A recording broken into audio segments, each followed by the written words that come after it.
Hey guys, Beards and Beers here. What have we brought them today? So we got Another beer? Another beer? What? Oh yeah, that is what we do, though, isn't it? A little bit. Sometimes. All right. Occasionally. All right.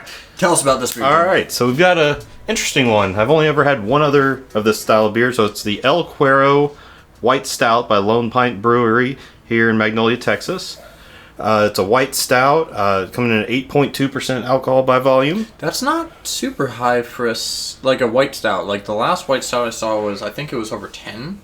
Fair enough. They tend to be, higher in my experience. But Yeah. Once again, we rarely see these, so this is not a common beer Style. This but is literally only the second white stout I've ever seen, so kind of got some. guess we just gotta look harder. Got some cool. Yeah, I'm loving that bottle art. Not entirely sure what that is, but it looks terrifying. It looks like it's gonna summon my soul and all of the dead Mayans. To be foul. To be found. Alright, so Lone Pint. Where's Lone Pint out of again? It's out of Magnolia, Texas. Okay. So down by Waco. Oh, I believe. got you. I'd have Not to look good it up with to be Texas sure. Geography. I'd have to look it up myself. Okay. Cool. But yeah, Well, Magnolia, let's Texas. pour it. So let's pour it up and see what it is. Let's see what we got going on here. So it's got a real rich yellow color on it with a white head. White head. So it's quite rich. It's pretty, like, you cannot see through it. So it's a real rich. Think about it. You don't really ever see through stouts themselves. True. I was just curious with the white stout if you might be able to see through it. Since this is only the second one I've ever had, the one I had was in a can, and I wasn't smart and didn't pour it in a glass. Filtered. It's not filtered at all. But that's a bright white head, like the slightest tinge of tan, but not quite a lot. Like it's very white. I get like a peanut butter aroma almost. It's very just rich, sweet. But you still get your standard coffee and chocolate notes as well, like you would in your standard stouts. Yeah, it's a surprisingly rich aroma for such a light-colored beer. I know that a lot of people who study for like the Cicerone exams talk about you can't always judge the beer by its color because there are so many different ways of making certain beers. So stouts like this can be white.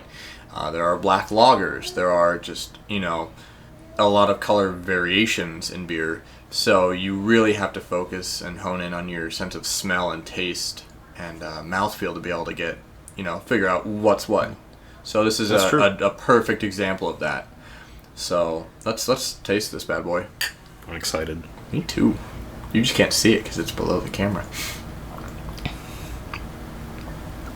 Shouldn't have said that before he took a sip. You should not. I almost choked. Phrasing. So taste, it comes through as a lot of your traditional stout flavors. Like if I closed my eyes and drank this, I would think this was just a stout. I would too. This is very creamy mouthfeel. It has a very creamy mouthfeel. Yeah, I would Get your coffee notes, your chocolate notes.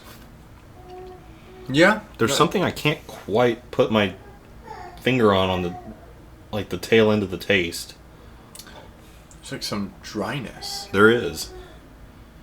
I wonder if they used cacao nibs, and that might be some of the bitter dryness on the back end. Maybe. I know cacao nibs are typically your darker chocolate, and they tend to have that little bit of bitter dryness to them. Like a little bit of a bite behind it. Yeah. I don't know. It's really good. What would you give this, Jim? It's a unique beer, lighter on alcohol than we see in some stouts. So that is the other thing I'll give it is... It's the 40 IBUs, so it makes sense to have that bitterness. Yeah. So I will give it this. It's not overly heavy. Obviously, it is still a stout, but it's not overly heavy. It doesn't have a heavy mouthfeel to it. It has more of a creamy, lighter mouthfeel to it. Yeah, I'd agree with that. So I really enjoy it.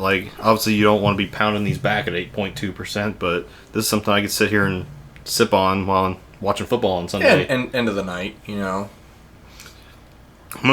gonna go ahead and give it a 4 beards. I really enjoyed it.